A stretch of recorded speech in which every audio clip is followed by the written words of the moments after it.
अब ये जो 4 स्टेज हैं, इनमें से फर्स्ट और सेकंड अगर स्टेज में आप प्रॉपर एक्सरसाइज, थोड़ा सा न्यूट्रिशन, खाने पीने का ध्यान देते हैं, वेट को थोड़ा सा कम कर लेते हैं, तो पहली दूसरी ग्रेड में ही आप इसको रोक सकते हैं।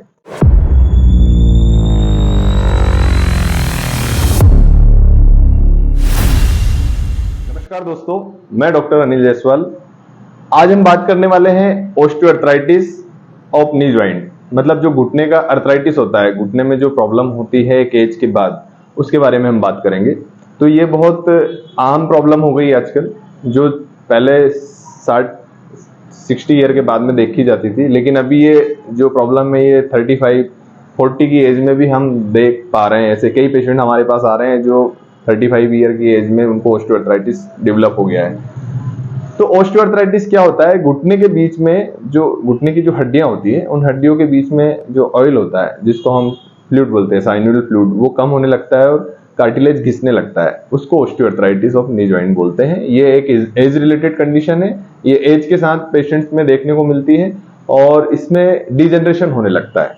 जो हड्डियों का क्षण जिसको बोलते हैं वो होने लगता है, क्षीण होने लगती है, डिजेनरेशन होने लगता है। तो आज हम इस वीडियो में आपको उसकी स्टेजेस बताएंगे कि उसमें क्या क्या, कौन कौन सी स्टेज में क्या क्या चेंजेस होते हैं और हम उसको किस तरह से हम उसको प्रिवेंट कर सकते हैं।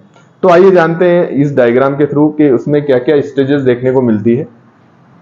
तो जैसे कि यहाँ पे आप देख पा रहे हैं 4 डायग्राम बने हुए हैं, 4 अलग अलग डायग्राम है। First stage, second stage, third stage, fourth stage. इसको हम 4 स्टेज में डिवाइड करते हैं।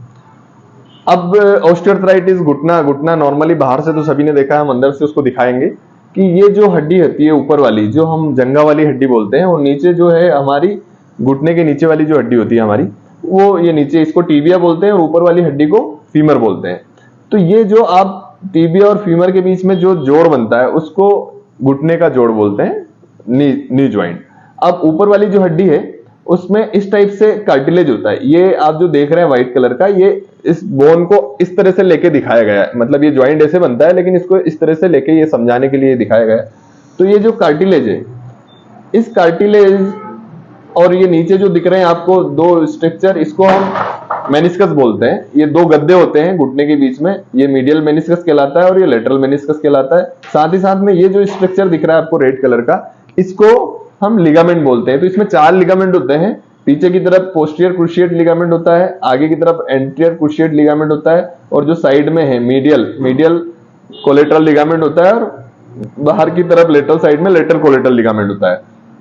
तो ऑस्टियोआर्थराइटिस में लिगामेंट में ऐसा कोई प्रॉब्लम नहीं जाता है। ऑस्टियोआर्थराइटिस में ये जो आर्टिकुलेटिंग सरफेस होती है, इसमें प्रॉब्लम जाता है। इसके ऊपर जो कार्टिलेज होता है वो कार्टिलेज घिसने लगता है, कार्टिलेज डिस्टर्ब होने लगता है।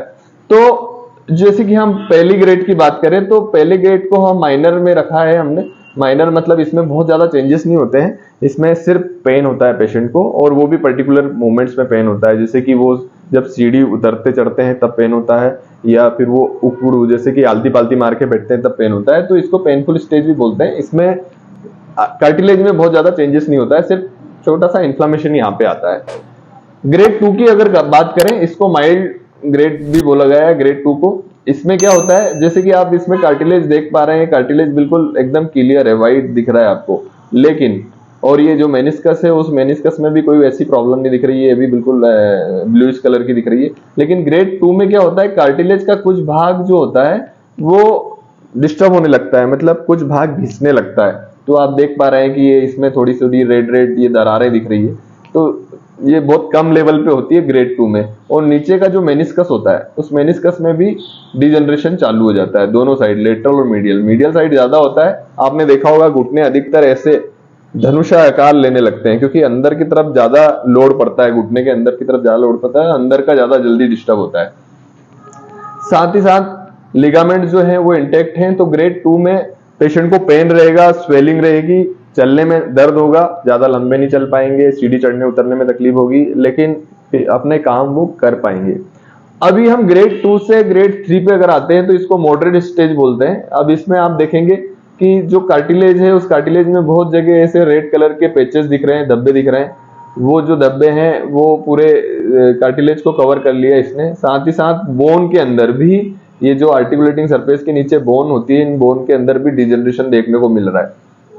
जो मेनिस्कस है वो मेनिस्कस काफी हद तक इसमें डैमेज होने लगते हैं। ज्वाइंट का स्पेस कम हो जाता है, जो स्पेस होता है वो स्पेस कम, जैसे आमतौर की भाषा में इसको बोलते हैं गैप बढ़ जाना, पर ये गैप बढ़ता नहीं है, गैप कम हो जाता है।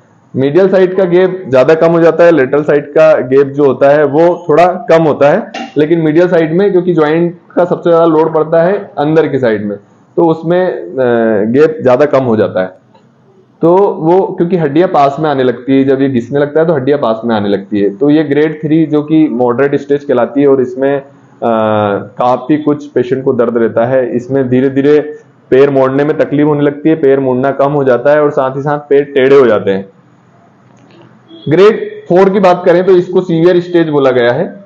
इसमें क्या होता है, इसमें कार्टिलेज पूरी तरीके से रबिंग हो जाती है, कार्टिलेज पूरी तरीके से घिस जाता है। बड़े बड़े आप देख रहे हैं, बड़े बड़े पैचेस आपको देखने को मिल रहा है, ये कार्टिलेज का घिसाव है।